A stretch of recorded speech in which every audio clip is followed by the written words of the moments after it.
Basket Strainer Screen Replacement.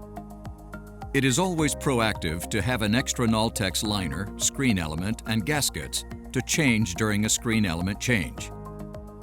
Remove stainless basket cartridge from filter.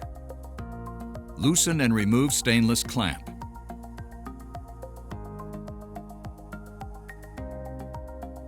Remove screen element and Naltex liner.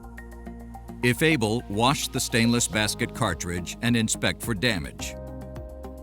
Inspect stainless basket edge gasket and replace if needed, which prevents abrasion on screen element.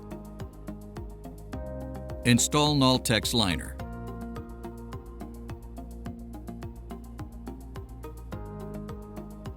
Install screen element. Roll both Naltex and screen element over the stainless basket cartridge. Secure Naltex and screen element with stainless clamp.